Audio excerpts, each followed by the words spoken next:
நமக்கு போட்டியா இருக்கிறவனை எப்படி பின்னாடி தள்ளிட்டு நாம எப்படி முன்னாடி வரணும்னு யோசிக்கணும். என்னோட ஃப்ரெண்டு தமிழ்ச்செல்வி நாளைக்கு ஜெயில இருந்து ரிலீஸ் ஆகுறா சார். சார் சொந்த பந்தம்லாம் அவளை கைவிட்ட நிலைமையில நான் தான் சார் அவளை கூட்டிட்டு வர போகணும். என் சொத்தை நீ அனுபவிக்கணும்னா, உன் குடும்பம் நல்லா இருக்கணும்னா என் கஷ்டத்தையே நீ அனுபவிச்சுதான் ஆகணும். இந்த ஆளு எப்பவுமே இப்படிதான். ரொம்ப நல்லது முதலாளி. ஏய், இப்படி குனிஞ்சு குனிஞ்சே சொத்தெல்லாம் அடிச்சுட்ட, அடுத்தது என்ன அடிக்க போற?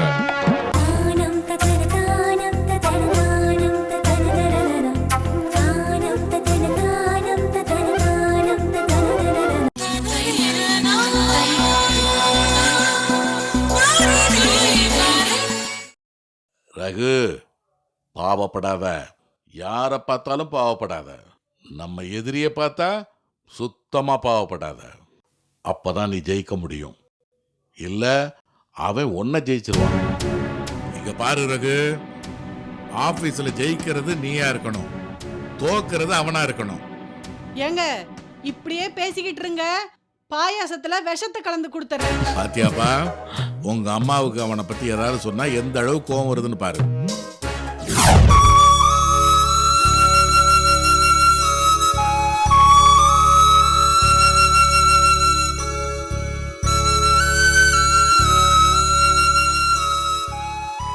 என்னங்க என்னாச்சு? உடம்புக்கு எதுவும் இல்லையே?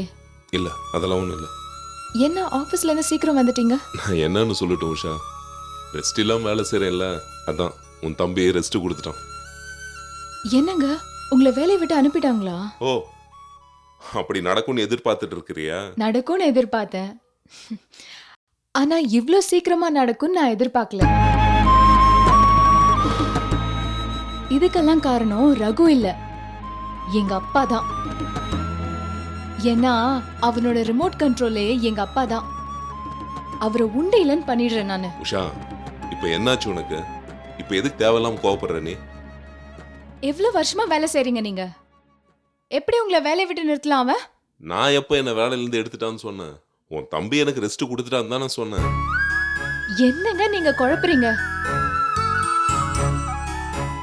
இல்ல உஷா, இத்தனை நாள் வரைக்கும் நான் தான் டீம் லீடரா இருந்து ஒவ்வொரு வருஷமும் ப்ராஜெக்ட் ஃபைல சப்மிட் பண்ணிட்டு இருந்தேன். ஆனா இந்த வருஷம் என்னை விட எக்ஸ்பீரியன்ஸ் கம்மியானவளை டீம் லீடர் ஆக்கியிருக்காரு உன்னோட தம்பி. அது எப்படி? சர்வீஸ் அதிகமா இருக்கிறவங்கள தானே லீடர் ஆக்கணும். அப்படி இல்ல உஷா, அங்கதான் நிக்கிற உன் தம்பி. யங் பிளட் கிட்ட வேலையை கொடுத்தா ஆர்வமா செஞ்சு ப்ரொடக்ஷனை இன்க்ரீஸ் பண்ணலாம்னு நினைச்சிருக்கலாம் இல்லையா உன் தம்பி? அவன் என்னமோ நினைக்கட்டும், நீங்க யாருங்க? எப்படி உங்களை அசிங்கப்படுத்தலாம்? ஏய், புரியாம பேசாத.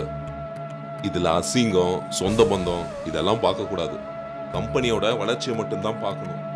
ஓ, இங்க பாரு உஷா, கம்பெனி வளர்ந்தாதானே நான் ரகுவெல்லாம் வேலை செய்ய முடியும்.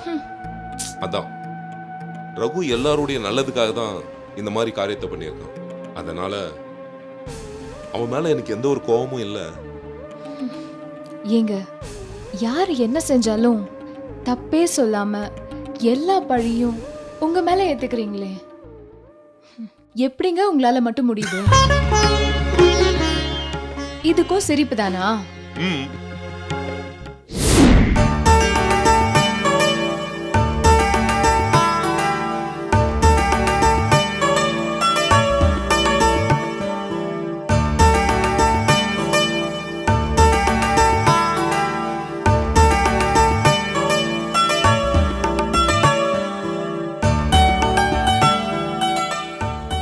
ஏமாறுறது பாரு, தப்பு பண்ணிட்டனே, தெரியாம என் பொண்ணு இந்த விளையாட்டு பையனுக்கு கட்டி கொடுத்துட்டனே. மாப்ள, ஒரு நிமிஷம் மாமா, இந்த கேமை முடிச்சுட்டு வந்துடுறேன். மாப்ள. ஒரு நிமிஷம் மாமா. சரி மாப்ள, நீங்க கேம் விளையாடுங்க, நான் அப்புறமா வரேன். மாமா மாமா உட்காருங்க மாமா. என்ன மாமா கோச்சுக்கிட்டீங்களா? நான் ஏன் மாப்ள கோச்சிக்க போறேன்? ஏன் மாப்ள, இந்த வயசுல கேம்ஸ் விளையாடுறத பத்தி யோசிக்க கூடாது மாப்ள. இந்த வருஷத்துல 100 கோடி எப்படி சம்பாதிக்கிறத பத்தி யோசிக்கணும். நமக்கு போட்டியா இருக்கிறவனை எப்படி பின்னாடி தள்ளிட்டு நாம எப்படி முன்னாடி வரணும்னு யோசிக்கணும். இந்த வீட்டை விட 4 மடங்கு பெரிய பங்களா எப்படி கட்டணுன்றத பத்தி யோசிக்கணும் மாப்ள. உங்க அட்வைஸ்க்கு ரொம்ப தேங்க்ஸ் மாமா. இனிமே நான் கேமும் விளையாடல, அதை பத்தி யோசிக்கவும் இல்லை. நான் உங்களை கொஞ்ச நேரம் உட்கார வச்சதுக்கே இவ்வளோ டென்ஷன் ஆயிட்டீங்க. உங்க ஃப்ரெண்டு துரவேலு கிட்ட அட்வான்ஸை வாங்கிட்டு வருஷம் கணக்கா காத்துக்கிட்டு இருக்கனே, எனக்கு எவ்வளோ டென்ஷன் இருக்குன்னு நினைக்கிறீங்க? உங்களுக்கு புரிய வைக்க தான் நான் கேம் விளையாடுற மாதிரி நடிச்சேன். கோவமும் ரோஷமும் உங்களுக்கு மட்டுமே சொந்தம் இல்லை, எல்லாருக்கும் இருக்குன்னு தயவு செஞ்சு புரிஞ்சுக்குங்க. அங்க சுத்தி இங்க சுத்தி கடைசியில ஏன் தலையிலேயே கைய வச்சுட்டானே. உங்களை நான் மாமாவா நினைக்கல, அப்பா மாதிரி நினைச்சுக்கிட்டு இருக்கேன். அதே மரியாதையை தான் நான் உங்ககிட்ட இருந்து எதிர்பார்க்கிறேன். உங்க ஃப்ரெண்டுங்கிறதுனால நான் இது வரைக்கும் சும்மா இருந்தேன், இனிமே இருக்க முடியாது. நான் கொடுத்த மரியாதை அவருக்கு இதோட முடிஞ்சு போச்சு. அவர் கொடுத்த அட்வான்ஸை நான் திருப்பி கொடுத்துட்றேன். நான் என் சொத்தை இனி யாருக்கும் விற்க மாட்டேன். இதை உங்க ஃப்ரெண்டு கிட்ட சொல்லுங்க. நான் ஒரு ரூட்ல போலான்னு நினைச்சேன், இவன் வேற ரூட்ல போயிட்டு இருக்கானே. மாப்ள, நான் யாருன்னு தெரியாம நீங்க புரிஞ்சுக்காம பேசிட்டு இருக்கீங்க, புரிய வைக்கிறேன்.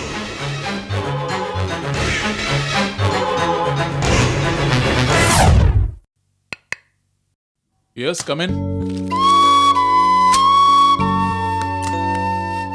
Please done. Thank you sir.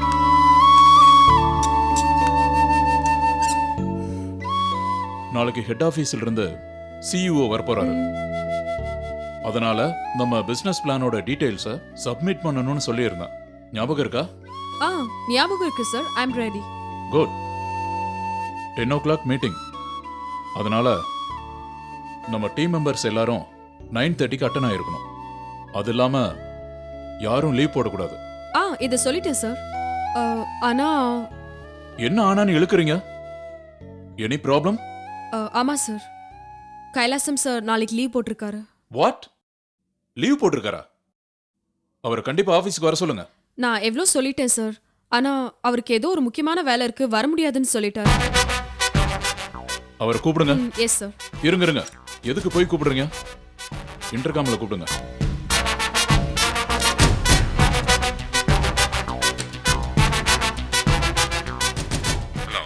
Sir, Raghu sir உங்களை கேபினுக்கு வர சொன்னாரு.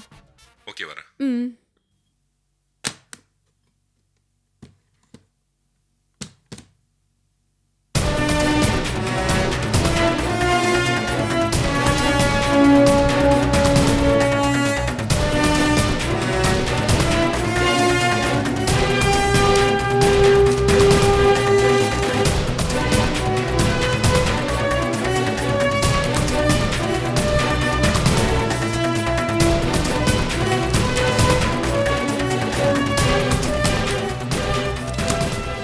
Excuse me, sir. May I come in? Yes, come in. உட்காருங்க. Thank you, sir. நாளைக்கு உங்களுக்கு லீவு கொடுக்க முடியாது. சார், ஒரு முக்கியமான விஷயத்துக்காக லீவ் கேட்டிருக்கேன். அதை விட முக்கியமான வேலை இருக்கு. ஆபீஸ்ல மீட்டிங் இருக்கு, தெரியுமா உங்களுக்கு? தெரியும் சார், சக்தி சொன்னாங்க. தெரிஞ்சும் ஏன் லீவ் போடுறீங்க? நாளைக்கு நீங்களும் இருக்கணும். ஏன்னா இதுக்கு முன்னாடி இருந்த பிசினஸ் பிளானை விட சக்தியோட பிளான் எப்படி பெட்டரா இருக்குங்கிறத சிஇஓ கிட்ட எக்ஸ்பிளைன் பண்ணணும். அதை நீங்க தான் பண்ணணும். சார், நீங்க சொல்றது சரியா இருக்கலாம் சார், ஆனா என்னால முடியாத சூழ்நிலையில இருக்கேன். அதனால சாரி சார். எனக்கு சாரி தேவையில்ல, நாளைக்கு நீங்க தான் எனக்கு தேவை. எனக்கு சாரி தேவையில்ல, நாளைக்கு நீங்க தான் எனக்கு தேவை. சார், என் நிலைமை அப்படி இருக்கு சார். என்னோட ஃப்ரெண்டு தமிழ்ச்செல்வி நாளைக்கு ஜெயில இருந்து ரிலீஸ் ஆகுறா சார். சார், சொந்த பந்தம்லாம் அவளை கைவிட்ட நிலைமையில நான் தான் சார் அவளை கூட்டிட்டு வர போகணும். நானும் போகாம இருந்தேன்னா அவன் மனசு ரொம்ப வருத்தப்படும் சார். அதனால தான் லீவ் வேணும்னு அடம் பிடிக்கிறேன். என் முடிவை மாத்திக்க நான் தயாரா இல்லை sir. I am sorry sir.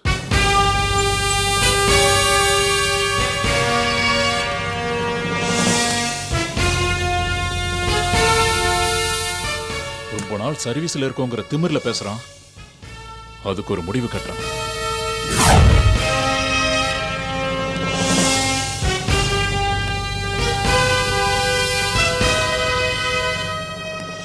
முதலாளி, நான் வந்ததுல இருந்து எதையோ நினைச்சு டென்ஷனா இருக்கிறீங்க.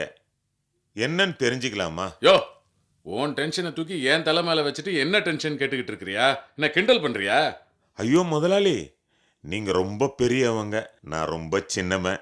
நான் எப்படி முதலாளி உங்களை பார்த்து கிண்டல் பண்ண முடியும்? ஆனா என் மாப்பிள்ளை என்னை பார்த்து கிண்டல் பண்ணிக்கிட்டு இருக்காயா.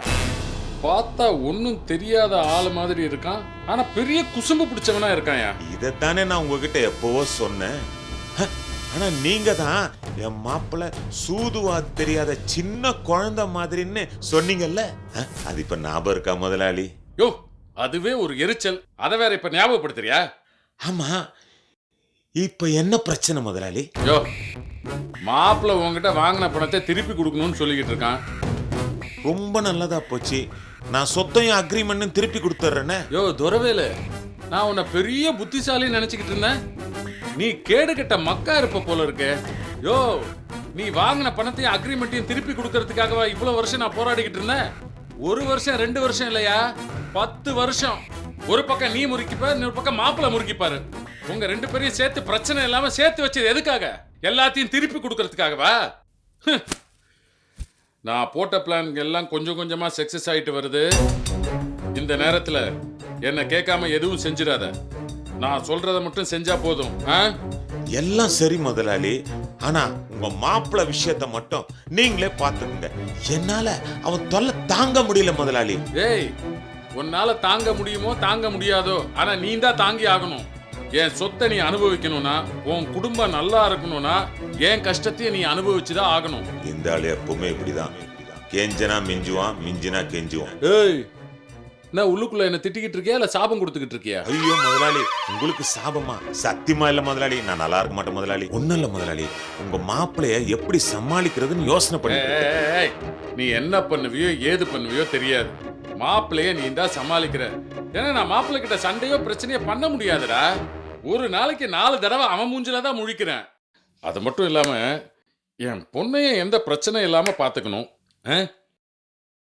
இவ்வளவு நாள் பொறுத்துட்டல, இன்னும் கொஞ்ச நாள் பொறுத்துக்கோ. உனக்கும் நிம்மதியா எனக்கும் நிம்மதியா ஒரு நல்ல திட்டமா போடுறேன். ரொம்ப நல்லது முதலாளி. ஏய், இப்படி குனிஞ்சு குனிஞ்சே சொத்தெல்லாம் அடிச்சுட்ட, அடுத்தது என்ன அடிக்க போற? நடிகண்டா. நம்ம புது பிசினஸ் பிளான் ஃபைலை படிச்சு பாத்தீங்களா சார்? எஸ், படிச்சு பார்த்தேன். Very nice. கம்ப்ளீட்லி வேற டைமென்ஷனா இருந்துச்சு. I like it. அதை பத்தின உங்களோட சஜஷன் ஏதாவது சொல்ல விருப்பப்படுறீங்களா சார்? நான் எதுவும் சொல்ல விரும்பல. உண்மையை சொல்லணும்னா உங்களோட நாலேஜை தாண்டி இருக்கு இந்த presentation. Thank you sir. By the by, இந்த பிசினஸ் பிளானை பிரசன்ட் பண்ணது miss Sakthi. Good, very good. Keep it up. பாராட்டுற உங்களுக்கும் பாராட்டு கிடைக்கிறதுக்கு காரணமா இருந்த ரகு சாருக்கும் என்னோட thanks. Last year business plan கொடுத்தாரு. அவரு பேர் என்ன? Kailasam. am I right? Yes sir. அவர் ஏன் மீட்டிங் வரல? அவருக்கு கொஞ்சம் ஹெல்த் ப்ராப்ளம் சார், அதனால தான். எதுக்கு சக்தி மறைக்கணும்? இன்னைக்கு மீட்டிங் இருக்கு, நீங்க வரீங்கன்னு தெரிஞ்சும் லீவ் போட்டார் சார். இந்த டீம் வேண்டான்னு அவாய்ட் பண்ணிட்டாரா? No sir. பிளானை முதல்ல பிரசன்ட் பண்ணதே அந்த கைலாசம் தான். பட் சக்தி அதை விட நல்லா பிரசன்ட் பண்ணதால அந்த பிளானை ஓகே பண்ணிட்டோம். அதனால கைலாசத்துக்கு வருத்தம் ஒன்றும் இல்லையே? இல்ல சார். பட் அவர் லீவ் போட்டது எல்லாரையும் அவமானப்படுத்துற மாதிரி ஆயிடுச்சு. ஒரு டீம் லீடரா இருக்கிறவரு இப்படி பொறுப்பு இல்லாம இருந்தா டீம் மெம்பர்ஸ் கம்பெனி எப்படி சார் மதிப்பாங்க? கம்பெனி ரூல்ஸை மீறினதால அவருக்கு பனிஷ்மெண்ட் கொடுக்கணும் சார். மிஸ்டர் ரகு, உங்க ஆதங்கம் பொறுப்பு எல்லாமே எனக்கு நல்லா புரியுது. பட் கைலாசம் நம்ம கம்பெனிக்காக நிறைய உழைச்சிருக்காரு. நம்ம பாஸ் கைலாசம் மேல ரொம்ப மரியாதை வச்சிருக்காரு. பனிஷ்மெண்ட் வேண்டாம், ஜஸ்ட் வார்ன் பண்ணா போதும். Okay sir. வணக்கம் மாப்பிள்ள. வணக்கங்க, வாங்க உட்காருங்க. எப்படி இருக்கீங்க? நல்லா இருக்கேன். மோகனா எப்படி இருக்கா? நல்லா இருக்கா. என்ன திடீர்னு நான் வந்துட்டேன்னு பாக்குறீங்களா? நீங்க பார்க்கணும்னு சொன்னதா மாமா சொன்னாரு. அதுதான் உங்க வீடை தேடி நான் வந்துட்டேன். சொல்லுங்க மாப்பிள்ள, என்ன விஷயம்? என்கிட்ட என்ன பேசணும்? நான் என்ன செய்யணும்னு சொல்லுங்க. நீங்க எதுவுமே செய்யலையே, அதனால தான் பார்க்கணும்னு சொன்னேன். உங்க பேச்சு நியாயமானதுதான், நான் இல்லைன்னு சொல்லலையே. ஆனா என் கெட்ட நேரம் எதுவுமே நடக்க மாட்டேனுது. என்ன செய்யலாம் சொல்லுங்க. நடக்கணும்னு சொல்றீங்க, ஆனா எதுவுமே நடக்கல. இவ்வளவு வருஷம் காத்திருந்தேன், இதுக்கு மேல என்னால காத்திருக்கவும் முடியாது. மாப்ள, நான் சொன்னேனே என்ன செய்யலாம்னு சொல்லுங்க. சொத்தை வித்து பணத்தை எஸ்டிமேட் போடலாம்னு பார்த்தேன், ஆனா இது வரைக்கும் எதுவுமே நடக்கல, இனிமேலும் நடக்காது. அதனால நான் அட்வான்ஸ் வாங்கினதை திருப்பி கொடுத்துட்றேன். எனக்கு வேற வழி தெரியல. மாப்ள, நான் கொடுத்தது நீங்க வாங்கினது எல்லாருக்குமே தெரிஞ்சு போச்சு. உங்க சொத்தை நான் வாங்க போறேன்னு மார்க்கெட்ல தெரிஞ்சதும் என் அந்தஸ்து மேல போயிடுச்சு. ஆனா இப்போ உங்க சொத்தை நான் வாங்கலன்னு தெரிஞ்ச உடனே உங்களுக்கு ஒன்றும் இல்லை, ஆனா எனக்கு அது அசிங்கமா இருக்கு. பார்க்கறவன் என்ன கேவலமா நினைப்பான், வீட்டில் வந்து சண்டை போடுவான், பணத்தை எல்லாம் கேட்பான். அப்புறம் என் தலையெழுத்தே தலைக்கீழா மாறி போயிடும். சரி, இப்ப என்ன செய்யலாம்னு சொல்றீங்க? 1 வருஷம் பொறுமையா இருந்துட்டீங்க, இன்னும் கொஞ்ச நாள் பொறுத்துக்குங்க. கொஞ்ச நாள்னா உடனே முடியலனா எத்தனாம் தேதின்னு சொல்லி நான் சொல்லிட மாட்டேனா? ஏன் சொல்றேன்னா, ஒரு என்ஆர்ஐ பார்ட்டி கிட்ட ஒரு டீல் பேசியிருக்கேன். கண்டிப்பா அமௌண்ட் வந்துடும். அது வந்ததும் முதல் வேலையா உங்களுக்கு ஃபுல் செட்டில்மெண்ட் பண்றது தான். நீங்க சொன்னபடி செய்யலனா நீங்க என்ன செய்யலாம் நினைக்கிறீங்களோ செய்யலாம். அப்புறம் இன்னொரு விஷயம், நான் கொடுத்த அட்வான்ஸுக்கு உங்க சொத்தை என்ன நான் கையாளப்படுத்தல, அது உங்க கஸ்டடியில தான் இருக்கு. இது வரைக்கும் உங்க சொத்துக்களோட பலனை நீங்க தான் அனுபவிச்சுட்டு இருக்கீங்க. அதை நீங்க ஞாபகம் வச்சுக்கிறேன். இதுக்கப்புறம் பேச்ச மாத்த மாட்டீங்களே? என்னை பத்தி உங்க மாமா கிட்ட கேட்டு தெரிஞ்சுங்க. வரட்டுமா மாப்ள? வாங்க.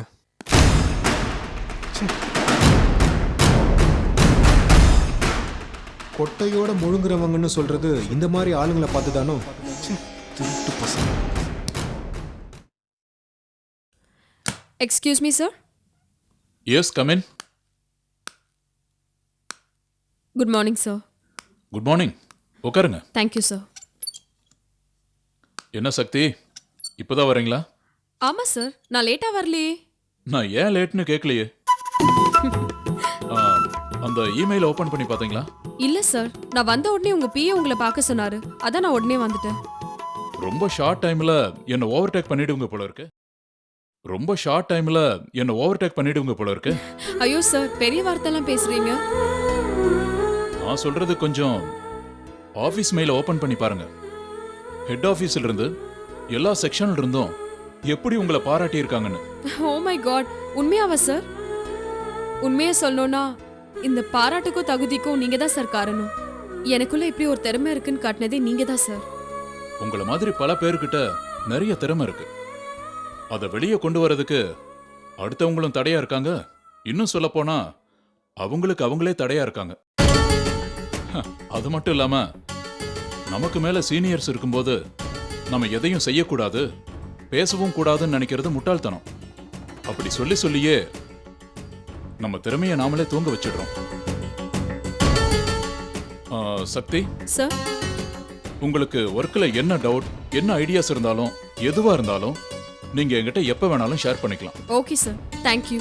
நான் வரேன்.